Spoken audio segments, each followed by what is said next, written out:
Welcome everyone, defence service academy Bhilai के YouTube channel में आपका स्वागत है। आज हम भारत में जितने भी लॉर्ड थे, वायसराय या जनरल थे, सभी के बारे में हम एक वीडियो लेके आए हैं। इसमें सारे स्वतंत्र भारत तक के वायसराय को देखेंगे। ये देख रहे हैं जैसे उसी प्रकार से। चलिए देखते हैं। सबसे पहले हम बंगाल के गवर्नर की बात करते हैं। जब हमारे देश में सबसे पहले अंग्रेज जब आए हुए थे, ये घटना 1757 के प्लासी के युद्ध से ही शुरू हो जाती है। तो जब ये प्लासी का युद्ध चल रहा था, उस समय थे लॉर्ड क्लाइव के समय से ही प्लासी का युद्ध चला। उसके बाद से ही विभिन्न प्रकार के लॉर्ड यहाँ पे आते गए हैं। तो लॉर्ड क्लाइव जब आए तो ये वो थे जिन्होंने यहाँ पे अंग्रेजी शासन की नींव रखी, एक प्रकार से हम कह सकते हैं अंग्रेजी सरकार की नींव रखी, और यहाँ से अंग्रेजी सरकार शुरू होता है। तो इनके समय में ये घटना हुई प्लासी का युद्ध, इसके साथ ही यहाँ पे बक्सर का युद्ध भी हुआ 1764-65 में। उसके बाद से ही कुछ अन्य घटना हुई। तो यहाँ पे क्या हुआ था, बंगाल के प्रथम गवर्नर जनरल थे, ये तो आप यहाँ समझ गए, प्रथम गवर्नर जनरल नहीं, ठीक है, प्रथम गवर्नर जनरल आगे आएगा, प्रथम गवर्नर हुए हैं। बक्सर के विजय के बाद इन्हें पुनः बंगाल का गवर्नर बना दिया गया था। ये वो व्यक्ति थे जो लगातार भारत में विजय प्राप्त कर रहे थे अंग्रेजों की तरफ। उस समय जब यहाँ पे भारतीय सेना अधिक थी, मतलब यहाँ पे जो रियासतें थी उनके पास सैनिक अधिक थे, लेकिन अंग्रेजी सैनिक जो हैं वो कम थे। फिर भी ये जीत रहे थे अपनी कूटनीति के बल पर। राजस्व सुधार के नियम को अपनाया। जब प्रारंभ में यहाँ पे जब अंग्रेज आए तो उस समय क्या था, इनका उद्देश्य सिर्फ ये था कि हम कैसे करके धन अर्जित कर लें, भारत के धन को अर्जित करना, वो राजस्व व्यवस्था में आता है। इसीलिए इन्होंने किसी भी प्रकार के सामाजिक बदलाव नहीं चाहे। ये सिर्फ और सिर्फ चाहते थे यहाँ पे अपनी सत्ता और राजस्व। इसीलिए इन्होंने क्या किया, सिर्फ पैसा कमाने के लिए राजस्व नियम को ही यहाँ पे अपनाया था।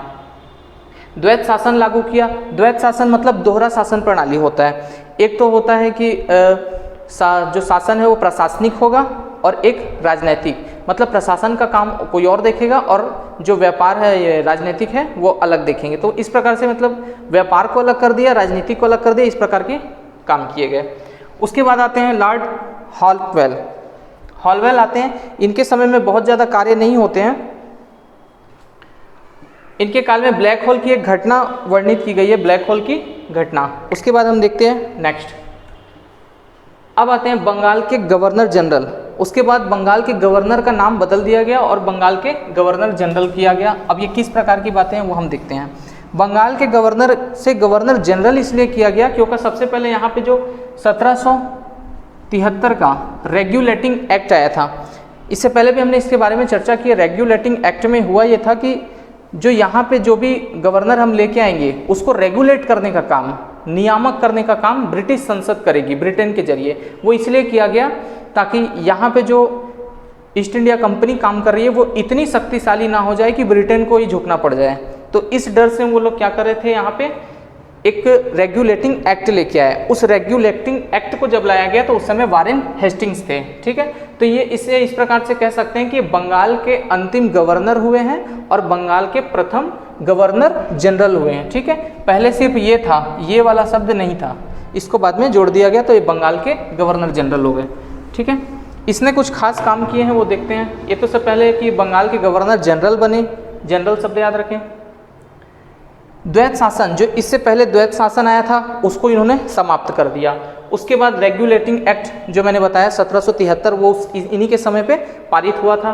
कलकत्ता में जो रेगुलेटिंग एक्ट आया था उसी के समय कलकत्ता में एक उच्च न्यायालय की स्थापना की गई थी। कलकत्ता का उच्च न्यायालय वो स्थापित किया गया। उच्चतम, कलकत्ता का उच्चतम, उच्च मतलब उच्चतम अलग है, सर्वोच्च न्यायालय की बात है, उच्चतम न्यायालय, उसकी शुरुआत की गई थी।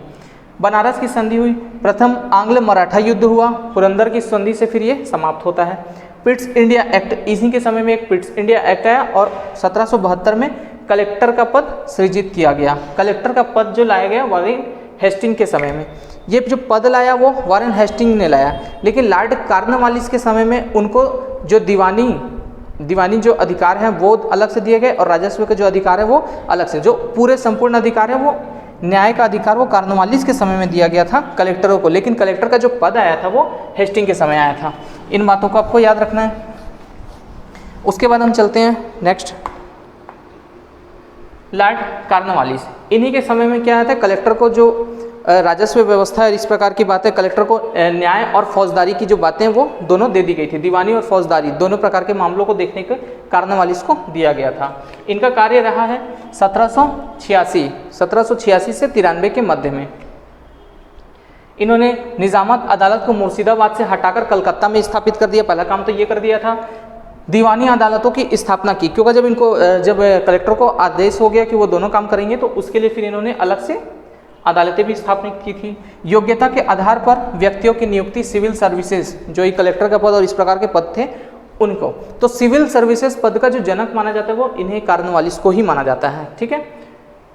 जमींदारों के हाथों में जो पुलिस का कार्य था, पहले क्या होता था, पुलिस का जो प्रशासन है वो सभी जो जमींदार होते थे, बड़े बड़े अंग्रेजों के अधीन, वही देखा करते थे। लेकिन जब कॉर्नवालिस आए तो सबसे पहले इन्होंने पुलिस सुधार किया, और पुलिस सुधार में इसलिए किया कि पुलिस की सेवा में जो एसपी का पद आप देखते हैं, एसपी का पद, ये जो पद है वो ये कॉर्नवालिस लेके आए और जमींदारों के हाथ से उसको हटा दिया, क्योंकि ये जमींदार पुलिस का जो अधिकार है वो अपने हक में लिया करते थे, तो इसको हटाने के लिए इन्होंने काम किया था। उसके बाद आते हैं सर जॉन शोर, हस्तक्षेप वाला गवर्नर जनरल था। ये वो गवर्नर जनरल था जिन्होंने जो देसी रियासतें थी उनके साथ किसी भी प्रकार का हस्तक्षेप नहीं किया।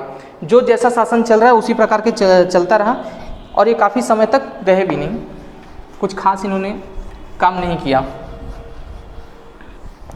उसके बाद हम देखते हैं लॉर्ड वेलेस्ली। वेलेस्ली सहायक संधि के लिए बहुत फेमस है। लॉर्ड वेलेस्ली 1798 से 1805 के बीच चलते हैं। तो ये सहायक संधि के लिए इसलिए माने जाते हैं, और ये वास्तविक संस्थापक भी हैं। वास्तविक अंग्रेजों का वास्तविक संस्थापक इन्हें कह सकते हैं। और क्यों कह सकते हैं, ये लिखा भी है वास्तविक संस्थापक। ये क्यों कहते हैं, क्योंकि इन्होंने सहायक संधि, इन्हीं के समय में सहायक संधि की शुरुआत हुई थी। सहायक संधि में होता यह था कि भारतीय जो जितने भी रियासतें हैं वहाँ पे उनके साथ ये संधि कर लेते थे कि हम आपके पास जो ब्रिटिश सैनिक है वो आपके राज्य की रक्षा के लिए हम लाएंगे। तो सहायक संधि में क्या होता था कि कोई भी आता था व्यक्ति, मतलब कोई रियासत है, उनसे इन्होंने किया कि चलिए हम आपकी रक्षा करेंगे, तो वो मान जाता था, ठीक है भाई हमें क्या जाता, हमारा तो रक्षा हो रहा है, अच्छी बात है। अब इसमें खास बात ये थी कि जब ये रक्षा करने के लिए अपने सैनिक बैठाते थे तो उस समय उनके जितने भी खर्चे होते थे, खाने पीने का, रहने का जो भी खर्चा होता था, वो सबको देसी रियासतें जिनकी रक्षा के लिए वहाँ खड़े हैं उनको देना पड़ेगा। तो इस प्रकार की सहायक संधि होती थी। सहायक संधि में दूसरी बात ये थी कि आप दूसरे देशों के साथ किसी भी प्रकार का संबंध नहीं रखेंगे, दूसरे रियासतों के साथ कोई संबंध नहीं रखेंगे, कोई राजनयिक संबंध नहीं होगा, और आप दूसरे देशों के साथ कोई भी बातचीत नहीं करेंगे। इस प्रकार की बातें थी। आप अपने रियासत में रहेंगे, आपकी रक्षा करना हमारा काम। मतलब कुल मिला के आपका जो प्रशासन, जो राजनीतिक है, कूटनीतिक जो समाज है, उसमें हस्तक्षेप है सीधा सीधा। अब होता यह था कि एक बार इसको रख लिए, सहायक संधि को अपना लिया, तो वो देश दूसरे देश के साथ बात ही नहीं कर रहा है, मतलब जो रियासत है वो दूसरे रियासत, पड़ोसी रियासतों के साथ कोई बात नहीं कर रहा है, तो राजनयिक कोई संबंध नहीं है, तो कोई भी उनके पास डाउट होता था तो वो पूरा नहीं कर सकते थे, दूर नहीं कर सकते थे। जो अंग्रेज थे वो क्या करते थे, इधर भी बात करते थे और उस दूसरे रियासत के साथ भी बात करते थे, दोनों को लड़वा देते थे, दोनों लड़ते थे, उस समय साइड हो जाते थे। तो इस प्रकार की कुछ बातें थी।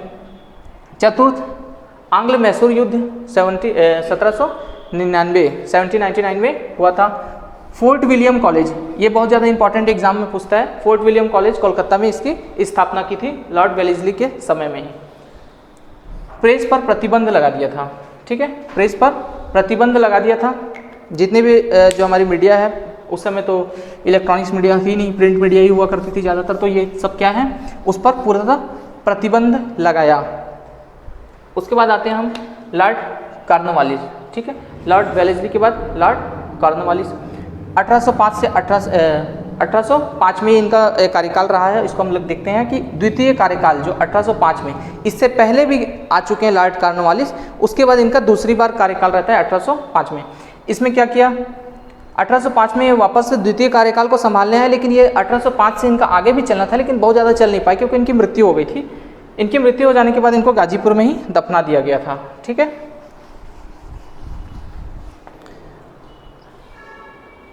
उसके बाद आते हैं जॉर्ज बोरलो। होलकर से राजपुर घाट की संधि होती है। राजपुर घाट की संधि होती है, बहुत ज़्यादा होता नहीं। होलकर क्या है, जैसे अलग अलग प्रकार के जो राजा होते हैं, देसी रियासतें होती हैं, तो उसमें अलग से एक पार्ट में डिवाइड कर दिया जाता था, ठीक है। जैसे जमींदार और इस प्रकार की बातें थी, तो उन्हीं में से एक होलकर भी थे, ठीक है। उनके साथ इनका राजपुर घाट की संधि होती है। लॉर्ड मिंटो प्रथम 1807 से 13 के बीच। अब आपको देखना है कि ये प्रथम है, ये वो लॉर्ड मिंटो नहीं है जो आप समझ रहे हैं। एक ठोक है ना 1909 के आसपास, तो वो नहीं है, आपको याद रखना है, अलग है। 1809 में अमृतसर की प्रसिद्ध इनके समय में संधि हुई थी, बस ये खास हुआ था। लॉर्ड हेस्टिंग्स को देखते हैं, 1813 से 23 के बीच आते हैं, ठीक है। 1813 में पहला चार्टर एक्ट, जो चार्टर एक्ट आया था 1813, उस समय ये बात हुई। 1816 से 18 में द्वितीय आंग्ल मराठा युद्ध हुआ इन्हीं के समय में। रैयतवाड़ी मद्रास के गवर्नर थॉमस मुनरो से लागू किया था। रैयतवाड़ी व्यवस्था इन्होंने लागू किया था। रैयतवाड़ी व्यवस्था क्या है, जिस प्रकार से लगान लिया जाता है ना, इसको वही है, लगान लेने की जो सिस्टम होता है यही है रैयतवाड़ी सिस्टम। उसके बाद हम देखते हैं जॉन एडम्स, प्रेस की पूर्ण प्रतिबंध जो इससे पहले लगाया गया था उसको लागू करने के कारण यह कुख्यात हुआ। प्रेस पर पूर्ण प्रतिबंध इन्होंने लगा दिया, पूरी तरह से लागू कर दिया, इसीलिए कुख्यात हो गया। बहुत ज़्यादा फेमस हुए थे, लेकिन विरोधाभास के रूप में। उसके बाद आते हैं लॉर्ड एम हर्ट्स, 1823 से 28 के मध्य में आते हैं। इनके समय में प्रथम आंग्ल वर्मा में युद्ध होता है, उसके साथ ही वर्मा परास्त हुआ और संदेशों की संधि हुई। ये संधि आपको याद रखना, ये एग्जाम में पूछता है, ठीक है। प्रथम आंग्ल वर्मा युद्ध, बैरकपुर सैनिक विद्रोह। आपने 1857 की क्रांति सुनी होगी। 1857 की क्रांति से पहले भी एक सैनिकों में बहुत सारे क्या होते थे, विद्रोह हुआ करते थे। उन्हीं विद्रोहों में ये भी एक विद्रोह था। मतलब 1857 से पहले भी बहुत सारे विद्रोह हुए हैं, उनमें से बैरकपुर सैनिक विद्रोह इनके समय में होता है। उसके बाद बहुत सारे विद्रोह होते हैं और यही सब कारण है जो आगे 1857 की क्रांति को जन्म देते हैं।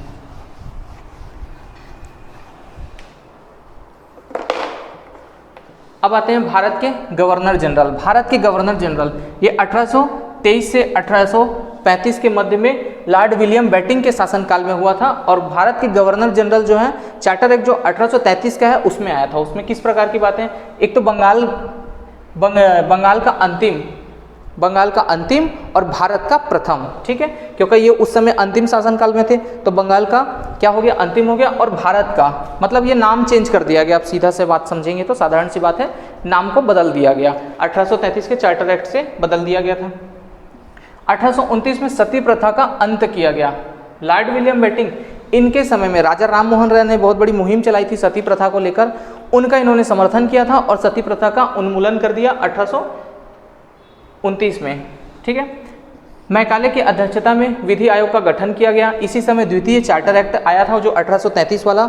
उसी चार्टर एक्ट के तहत भारत के गवर्नर जनरल ये नाम लाया गया। पहले क्या था, ये बंगाल के गवर्नर जनरल, उसको चेंज कर दिया गया।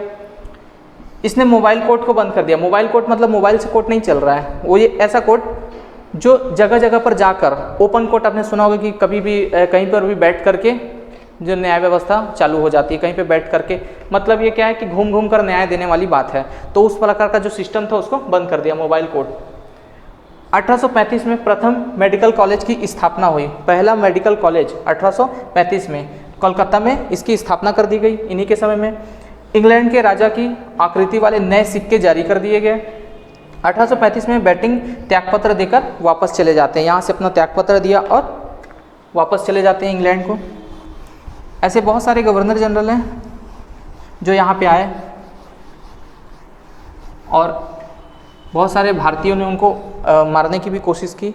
इस प्रकार की बहुत सारी घटनाएं होती हैं। तो और कुछ उनके आंतरिक हस्तक्षेप होते हैं, उस वजह से लोग या तो छोड़ देते हैं और वापस चले जाते हैं या तो फिर ऊपर चले जाते हैं। तो बहुत सारी घटनाएं होती है, ठीक है। लॉर्ड चार्ल्स मेडकॉफ, यह भारत का दूसरा गवर्नर, जैसे पहला वो है तो दूसरा यही होगा, जाहिर सी बात है। इसमें एडम्स के द्वारा लाए गए प्रेस प्रतिबंध को समाप्त कर दिया है। ये जो इससे पहले जो प्रेस पर लाए थे प्रतिबंध, फिर एक ने उसको पूर्ण लगा दिया, फिर ये व्यक्ति हैं जिन्होंने हटा दिया था। प्रेस को स्वतंत्र रहना चाहिए। ऑकलैंड प्रथम आए 1836 से 42 के मध्य में आते हैं। इसके समय में 1838 और 42 के बीच में प्रथम आंग्ल अफगान युद्ध होता है। आंग्ल अफगान युद्ध, ठीक है। अब ये जो बार बार शब्द आ रहा है आंग्ल आंग्ल, ये होता क्या है, जो जैसे आंग्ल भारतीय होते हैं तो उस समय क्या थे, ये आंग्ल मतलब जो अलग अलग जो देश के जो लोग यहाँ पे आकर रह रहे हैं, तो उनकी संतानें भी हैं, ठीक है। तो वो सभी लोग एक अलग ग्रुप हैं और जो अफगान है या दूसरे जो भी देश के लोग हैं वो लड़ रहे हैं, ठीक है। मतलब जो ब्रिटिश भारत में रह रहे हैं, ब्रिटिश जो भारत में रहे तो ब्रिटिश भारतीय हो गए वो, और दूसरे लोग जो लड़ रहे हैं, उस प्रकार की बातें हैं। इसमें ग्रैंड ट्रंक रोड का पुनर्निर्माण करवाया, ठीक है। जो शेर शाह सूरी के समय वाला था उसी को इसने, ऑकलैंड ने इसको पुनर्निर्माण करवाया था। डाक प्रणाली की इसने शुरुआत कर दी थी, डाक प्रणाली की शुरुआत ऑकलैंड में प्रथम ने की। डलहौजी का भी नाम आता है डाक में, इसलिए आपको याद रखना है कि इसकी शुरुआत कहाँ से हो जाती है। उसके बाद आते हैं लॉर्ड एलिनबरो के बाद। इनके समय में सिंध प्रांत को ब्रिटिश साम्राज्य में विलय कर लिया गया। सिंध प्रांत पंजाब, वर्तमान में पंजाब के क्षेत्रों में, उसको क्या किया, विलय कर लिया गया था नेपियर द्वारा। 1843 में दास प्रथा का अंत, दास प्रथा का अंत ये एक प्रकार की कुरीति, ऐसा समझ लीजिए, किसी व्यक्ति को लेकर आना और उसे अपने क्षेत्रों में काम कराना। लेकिन ये वो वाला दास नहीं है जो वर्तमान में आप जो दास समझते हैं, ठीक है, ये उस प्रकार का दास नहीं है। लॉर्ड हार्डिंग के समय में रविवार का अवकाश घोषित हो गया, रविवार का अवकाश घोषित हो जाता है। नरबली प्रथा का अंत हो गया, नरबली प्रथा का अंत, इसमें भारत में परंपराएं बहुत सारी चली कि पूजा पाठ के नाम पे लोग बलि दे दिया करते थे। तो उस समय नरबली की बहुत ज़्यादा थी कि इंसान को ही मार दिया करता था, बलि दे दिया करता था। नरबली में एक और बलि थी कि लोग अगर कोई बेटी पैदा होती है तो उसे मार दिया करते थे। इस प्रकार की कुरीतियाँ बहुत सारी थी, तो उसको लॉर्ड हार्डिंग ने हटा दिया था। प्रथम आंग्ल सिख युद्ध होता है, प्रथम आंग्ल सिख युद्ध। उसके बाद आते हैं लॉर्ड डलहौजी। लॉर्ड डलहौजी के समय में बहुत सारी घटनाएं होती है। अच्छा, एक और बातें हैं कि जो लॉर्ड हार्डिंग है ये वो लॉर्ड हार्डिंग नहीं है, जो इससे बाद भी एक लॉर्ड हार्डिंग आएंगे, ठीक है, द्वितीय होंगे। लॉर्ड डलहौजी की बात करते हैं। लॉर्ड डलहौजी, इसका नाम आपने बहुत सारे सुना होगा। ये बहुत ही साम्राज्यवादी गवर्नर जनरल था। ये वो व्यक्ति था जो हर जगह अपना साम्राज्य फैलाना चाहता था। जैसे अभी चीन फैलाना चाहता है, कभी भारत में आक्रमण कर देता है, मतलब कहीं से किसी क्षेत्र को कब्जा कर लिया, कभी कहीं कर लिया, कभी रसिया को बता दिया कि मेरा है। इस प्रकार की घटनाएं चीन करता है। वैसे ये भी व्यक्ति थे, ये किसी भी क्षेत्र को साम्राज्यवाद मतलब विस्तार करने की नीति अपनाते थे। तो इस प्रकार की घटना थी। भारत भूटान युद्ध उस समय होता है। 16 अप्रैल 1853 में मुंबई में थाने के मध्य पहली रेल की सेवा इन्होंने शुरुआत की। लॉर्ड डलहौजी ने रेल की शुरुआत की थी उसी समय। ये वो समय था जब क्या कर रहा था, यहाँ पे समाज का जो सिस्टम है, समाज, भारतीय समाज, उसमें भी हस्तक्षेप हो रहा था, और साथ ही व्यापार में, इस प्रकार की बहुत सारी व्यापार, राजनीतिक, ये वही समय था जब सभी क्षेत्रों में अंग्रेजी हस्तक्षेप हो रहा था, समाज में हस्तक्षेप हो रहा था। तो ब्रिटेन में बहुत सारे जो जितने भी रिफॉर्म्स हुए थे फैक्ट्री को लेकर के, तो उन सब के लिए जो तैयार माल है उनको बेचने के लिए बाजार की आवश्यकता थी। उन बाजारों की आवश्यकता को पूर्ति करने के लिए, भारत के हर एक कोने में अपने माल की पहुंचाने के लिए, और साथ में यहाँ से कच्चा माल ले जाने के लिए, बंदरगाहों तक पहुंचाने के लिए उन्हें रेल सेवा की आवश्यकता थी। इसीलिए लॉर्ड डलहौजी ने 1853 में क्या किया, रेल की शुरुआत करते हैं। इस प्रकार से रेल, भारत के विकास के लिए रेल नहीं आई थी, अपने लिए आई थी। उसके बाद 1852 में भारत में पहले डाक टिकट को जारी किया था, ठीक है, डाक टिकट, और डाक सेवा अलग था, ये डाक टिकट को जारी किया। गोरखाओं को सेना में संख्या बढ़ाकर प्रथम गोरखा रेजिमेंट तैयार करते हैं। प्रथम गोरखा रेजिमेंट तैयार करने वाले व्यक्ति भी यही हैं। और ये गोरखा रेजिमेंट देश की रक्षा के लिए नहीं है, ये यहाँ के लोगों को गुलाम बनाए रखने के लिए है। और साथ में जो अन्य लोग हैं, जो अन्य क्षेत्र के लोग जो भारत को अपना उपनिवेश बनाने की इच्छा रखते हैं, उनसे लड़ने के लिए। विधवा विवाह इसी समय पारित हुआ, लेकिन लागू नहीं हुआ था, ठीक है। विधवा विवाह, इस पहले क्या होता था, विधवाओं का विवाह नहीं कर पाते थे। सती प्रथा वाली प्रथा थी, इससे पहले विधवाओं को भी जला दिया जाता था साथ में। उसके साथ ही क्या हुआ, फिर बाद में जब सती प्रथा का अंत होता है तो उसके बाद वो दोबारा समाज में क्या होता है कि शादियाँ भी नहीं कर पाते, तो फिर उस चीज़ को ये लेकर के आते हैं, फिर शादी कर सकते हैं। लेकिन इस समय क्या हुआ था, सिर्फ पारित हुआ था, लागू नहीं हुआ था। अब आते हैं भारत के वायसराय। भारत के वायसराय क्यों किया गया? पहले क्या था, लॉर्ड डलहौजी के समय में हस्तक्षेप जो बहुत ज़्यादा हुए साम्राज्यवाद के विस्तार को लेके, तो उसके साम्राज्यवाद के विस्तार के लेकर के झगड़े होते हैं। उसके बाद यहाँ पे क्या होता है, 1857 की महान क्रांति, भारत का प्रथम स्वतंत्रता आंदोलन भी कह सकते हैं। इस प्रकार की यहाँ पे लड़ाइयाँ बहुत ज़्यादा लड़ी जाती है, क्रांतिकारी आंदोलन होते हैं। उन क्रांतिकारी आंदोलन के बाद ब्रिटेन ने निर्णय लिया था कि अब हम साम्राज्यवादी विस्तार नहीं करेंगे, जो रियासत है वो अपने जगह पे बना रहेगा। ये सब बातें थी, लेकिन वो कूटनीतिक जो भी उनका करना था वो करते ही थे। इसलिए उन लोगों ने क्या किया, फिर क्या किया, उसका नाम बदल दिया, भारत के गवर्नर जनरल से नाम हटा करके भारत के वायसराय कर देते हैं। ईस्ट इंडिया कंपनी के अधीन भारत का अंतिम गवर्नर जनरल कौन था? Lord Canning. East India company के अधीन भारत का अंतिम गवर्नर जनरल, क्योंकि अब यहाँ पे से कंपनी का जो शासन है वो पूर्णतः यहाँ से समाप्त हो जाएगा, अब ये ब्रिटेन के ताज का शासन शुरू हो जाता है। इसके समय में विधवा जो पुनर्विवाह नियम था इससे पहले वो पारित हुआ था, वो यहाँ से लागू हो जाता है। यहीं पे 1857 में मंगल पांडे का विद्रोह होता है। मंगल पांडे ने जो विद्रोह किया था वो इन्हीं के समय में, लॉर्ड कैनिंग के समय में शुरू हो जाता है। लॉर्ड एल्गिन प्रथम आए थे 1862 से 63 के मध्य में। इनमें क्या होता है, बहावी आंदोलन का दमन किया था। इसी समय ये बहावी आंदोलन और इस प्रकार के जितने आंदोलन हैं ये सब जनजातिगत आंदोलन हैं, जनजातिगत आंदोलन हैं। इन आंदोलनों के बारे में हम एक सेशन लेंगे, उसमें आपको डिटेल्स पता चल जाएगी बहावी आंदोलन के बारे में। नेक्स्ट हम देखते हैं सर जॉन लॉरेंस। इसके समय में भारत व लंदन के बीच में पहला समुद्री टेलीग्राफ सेवा शुरू होता है। पहले क्या होता था, समुद्री सेवा ये सब सुविधाएं नहीं थी, पहले व्यक्ति खुद जाता था, अपनी बातें रखता था इस प्रकार के। तो इन्होंने क्या किया, अब टेलीग्राफ जो सिस्टम है, डाक का एक सिस्टम, उसको शुरुआत कर दिया था सर जॉन लॉरेंस ने। क्योंकि यहाँ पे कोई भी जो बातें वहाँ तक कोई व्यक्ति जाता तो उसको 3 महीने का समय लग जाता था, तो इस प्रकार की बातें हुआ करती थी। लॉर्ड मेयो, ये बहुत विशेष है। लॉर्ड मेयो 1869 से 72 के मध्य।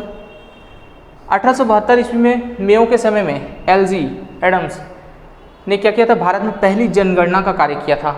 मतलब जनगणना की जो शुरुआत है वो लॉर्ड मेयो ने की थी।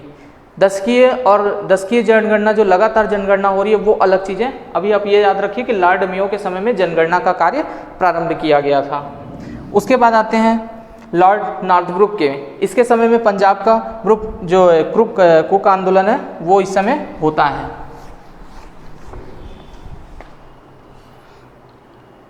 उसके बाद लॉर्ड लिटन, प्रेस पर प्रतिबंध लगाया। जो इससे पहले प्रेस को, अब देखेंगे कि शुरू से यही चल रहा है, कभी प्रेस पर प्रतिबंध लग जाता है, कभी प्रेस पर हटा देते हैं। ये सब होता क्यों है, जब अंग्रेजों के विरुद्ध भारतीय प्रेस हो या अन्य जो प्रेस हैं अंग्रेजों के विरुद्ध लिखने लग जाएं, तो उस समय ये लोग क्या करते थे, प्रतिबंध लगा देते थे कंट्रोल करने के लिए, ताकि इनकी दमनकारी शक्ति एक्टिव हो जाए। जब इनके पक्ष में लिखते थे तो उस समय प्रेस की स्वतंत्रता चालू हो जाती थी। तो इस प्रकार की बार बार बातें होती थी, कभी प्रेस पर प्रतिबंध लगा दिया, कभी खोल दिया प्रतिबंध, तो इस प्रकार होता ही रहता था। द्वितीय आर्म्स एक्ट अधिनियम पारित किया गया। आर्म्स एक्ट आर्मियों के लिए बनाया गया एक्ट था। भारतीयों का ICS में प्रवेश को रोकने के लिए भर्ती की उम्र 21 से 19 कर दी। ये वैसी बात थी, ICS जैसे आजकल IAS की जो एग्ज़ाम होते हैं, UPSC सिविल सर्विसेज, तो उस समय ये क्या होता था, ICS का एग्ज़ाम हुआ करता था। और ये ICS का एग्ज़ाम, उसका डेट क्या किया इन्होंने, कम कर दिया, उम्र 21 से घटाकर 19 कर दिया। क्यों कर दिया, ये क्यों किया, भारतीयों को रोकने के लिए। क्या बहुत सारे भारतीय सिविल सर्विसेज के जो एग्ज़ाम है उसको पास करके IAS का पद, जो कलेक्टर का, लॉर्ड कॉर्नवालिस के समय का, उसमें क्या हो रहे थे, आ जा रहे थे। तो इनको प्रशासन संभालने में थोड़ी दिक्कतें हो रही थी कि भारतीयों का पक्ष रखेगा। तो इन लोगों ने क्या किया कि हम प्रतिबंध तो नहीं लगा सकते, पूरा प्रतिबंध लगा देंगे तो यहाँ के लोग विद्रोह कर देंगे। तो इन लोगों ने क्या किया, एक काम करते हैं कि हम इसका एज कम कर देते हैं। अब कम कर देने से नुकसान और फ़ायदा क्या है, भारतीयों को नुकसान इसलिए था क्योंकि भारतीय में शिक्षा व्यवस्था उतनी ज़्यादा थी नहीं, तो भारतीय बचपन से पढ़ाई नहीं करते थे। कुछ एक उम्र होती थी 7 साल 8 साल, ऐसे तो वो लोग एडमिशन लिया करते थे स्कूलों में। तो इस प्रकार से उनको पूरी पढ़ाई करने में उनकी ये जो उम्र है 19 वर्ष वो गुजर जाया करती थी। तो इन्होंने क्या किया था, 21 वर्ष से 19 कर दिया, ताकि वो लोग पार्टिसिपेट ही ना कर पाएँ उस एग्ज़ाम में। इन सब के कारण, लेकिन फिर भी भारतीय फिर भी इतने योग्य थे कि फिर भी यहाँ पे कलेक्टर का पद उन लोग को मिल जाया करता था। लिटन के बाद आते हैं रिपन। 1881 में नियमित जनगणना, जो 10 की जनगणना नियमित होती है 10 साल वाली, तो उसकी जो बात है वो ये लेके आए। लॉर्ड मेयो के समय में जनगणना शुरू होती है और नियमित जनगणना जो है वो 1881, मोस्ट इंपॉर्टेंट है ये याद रखें, लॉर्ड रिपन के समय में होता है। बाल श्रम पर प्रतिबंध लगा दिया, बच्चों के काम जो फैक्ट्री वगैरह और इस प्रकार के जो जहाँ भी श्रम करते हैं उस पर प्रतिबंध लगाया। विलियम हंटर की अध्यक्षता में प्राथमिक शिक्षा देने के लिए हंटर आयोग का गठन किया गया। हंटर आयोग दो आयोग हैं, एक हंटर आयोग लॉर्ड रिपन के समय में भी है और एक जलियांवाला कांड के लिए भी हंटर आयोग बनाया गया था, तो अब उसको याद रखना है आपको। ये वाला जो है लॉर्ड रिपन के समय में, ये किस लिए? शिक्षा के लिए है, प्राथमिक शिक्षा के लिए। लॉर्ड डफरिन आते हैं 1884 के समय लॉर्ड डफरिन आते हैं और इनके ही रहते हुए ही सारा काम हो जाता है। और 1885 में भारतीय राष्ट्रीय कांग्रेस की स्थापना होती है। भारतीय राष्ट्रीय कांग्रेस की स्थापना कैसे होती है, इसके लिए मैंने अलग से वीडियो बनाया हुआ है, वो आप देख सकते हैं। कैसे होती है, क्यों करना पड़ा, ये सारी डिटेल्स हमने उसमें दी थी। नेक्स्ट हम देखते हैं लॉर्ड लैंसडाउन। इसी के समय में हेनरी डुरंट द्वारा भारत में अफगानिस्तान के मध्य डुरंट रेखा खींची गई। आपने देखा होगा डुरंट, वर्तमान में ये पाकिस्तान और अफगानिस्तान के मध्य में, लेकिन उस समय तत्कालीन भारत था तो उस समय इनके समय में ही खींची जाती है डुरंट रेखा। 1890 में भारतीय रेलवे एक्ट पारित होता है। लॉर्ड एल्गिन द्वितीय 1894 से 98 के मध्य में, इसका कथन था कि भारत को तलवार के बल पे जीता गया है और तलवार के बल पर शासन किया जाएगा। अब इसके नाम से ही आपको जो शब्द है, इनके कथन है, उससे ही समझ में आएगा कितना क्रूर आदमी है ये, ठीक है, जो कह रहा है कि हम तलवार से जीते हैं और तलवार के बल पे शासन करेंगे।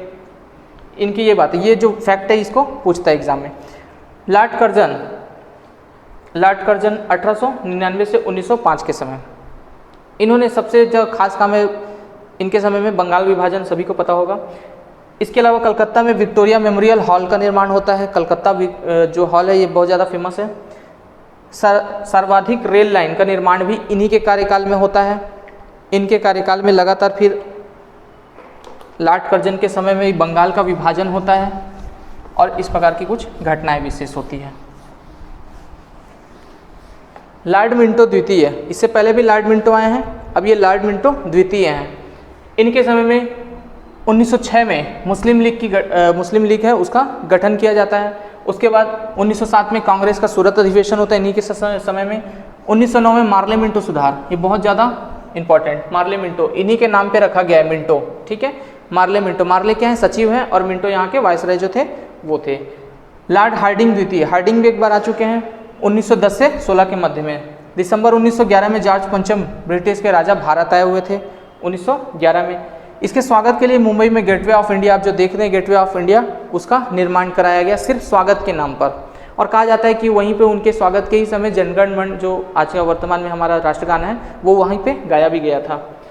1912 में दिल्ली भारत की राजधानी बनी। 1912 में दिल्ली भारत की राजधानी बनती है। इसकी घोषणा 1911 में होती है, ठीक है, ये सन याद रखें, इसमें कन्फ्यूज़न होता है। एग्जाम में पूछता है घोषणा कब हुई, तो आपको बताना है कि 11 में, और दिल्ली स्थानांतरण होती है 1912 में। 1912 में जब दिल्ली हस्तांतरण हो रहा था राजधानी का, उसी समय इनके ऊपर रासबिहारी घोष के जो षड्यंत्र हैं उसके आधार पर यहाँ पे दिल्ली में चांदनी चौक में इन पर बम से आक्रमण होता है। इसके बारे में भी हमने चर्चा की थी। 1915 में गांधी जी स्वदेश वापस आते हैं। इन्हीं के समय में क्या होता है, साउथ अफ्रीका से महात्मा गांधी भारत में आते हैं।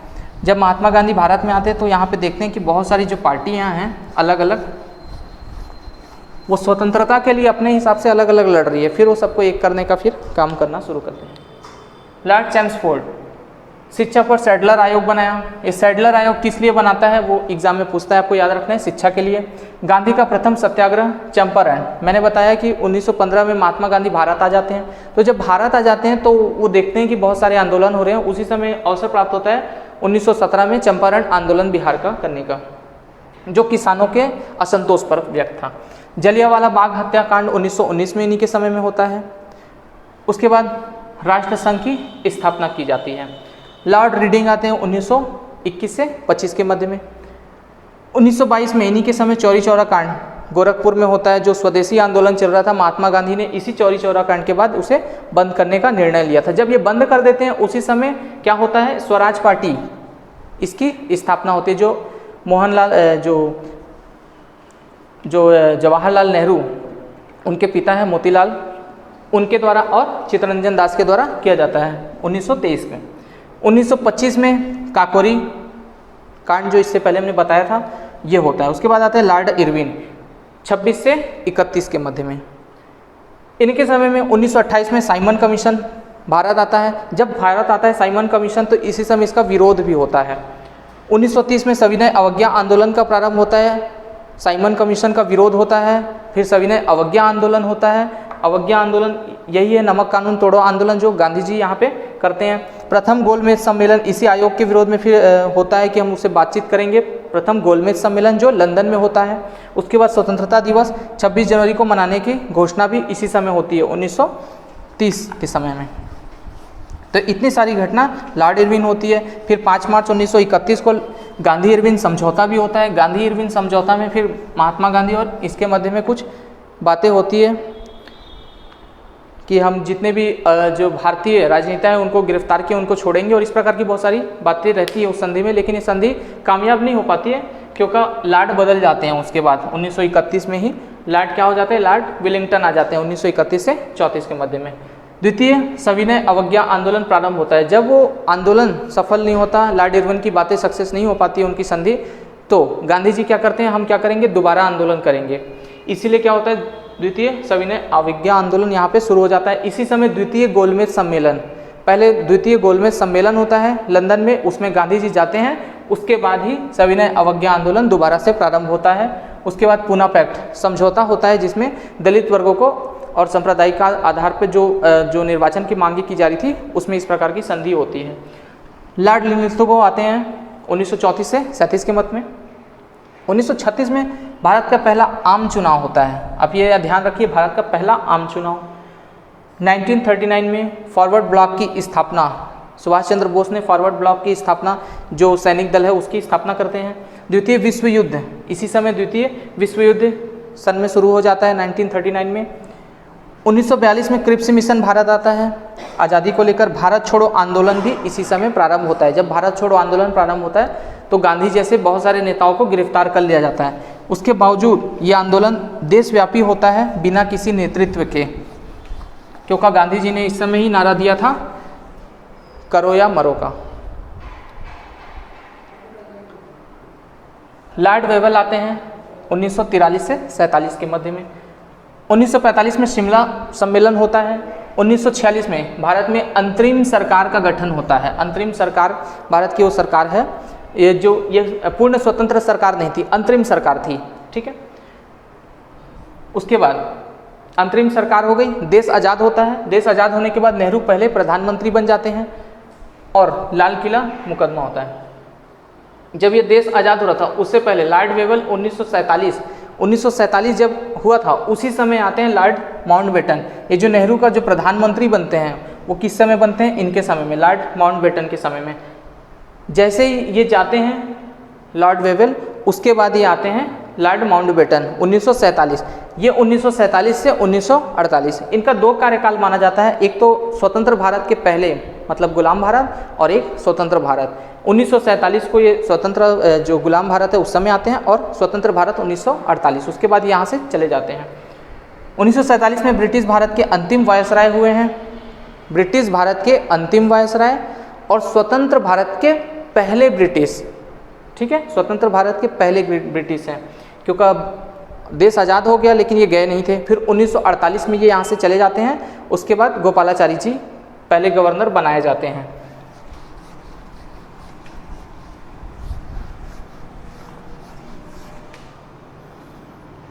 जब ये आए थे लॉर्ड माउंटबेटन, तो उस समय इनका काम ये था कि ये देखें भारत में अब हम आगे चल सकते हैं कि नहीं, ब्रिटिश सत्ता अब यहाँ चल सकती है कि नहीं।